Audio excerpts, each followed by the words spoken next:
There's no sound in the wild that is as amazing as the roar of the lion. In Zambia, we heard so many stories about them growing up, how just hearing them roar can bring down an entire mad herd. When I was young, I used to hear a lot of stories about lions, how they eat people. Other stories were about how they just wanted to kill for the sake of it. But when I grew up, I found out that that was not true.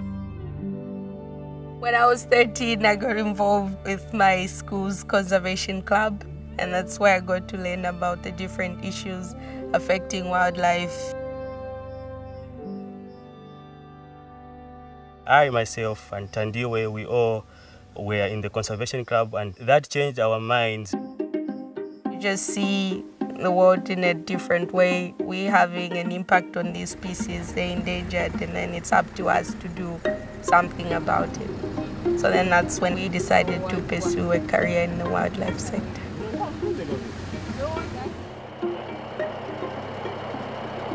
We're looking for a group of lions that we heard were in the area.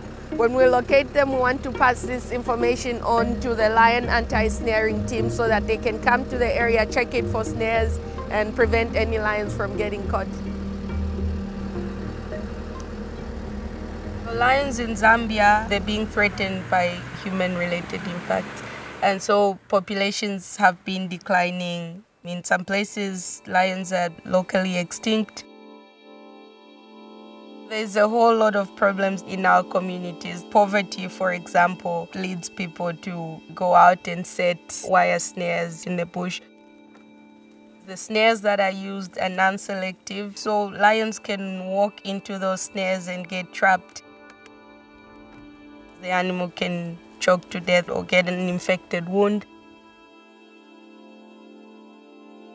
If we can't find them today, consequences are pretty serious because this area is usually used by poachers as well for bushmeat.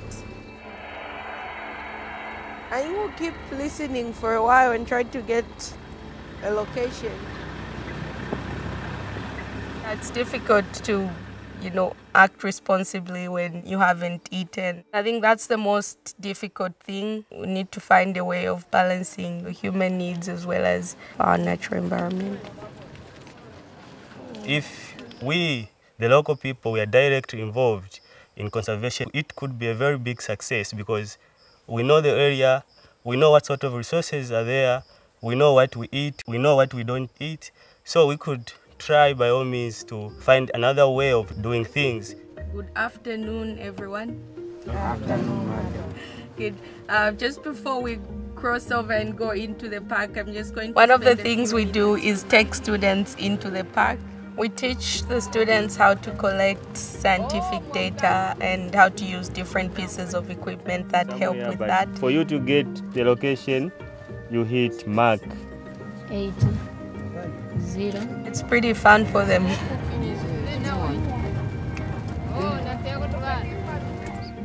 We also want to impart practical skills that these students can use later on.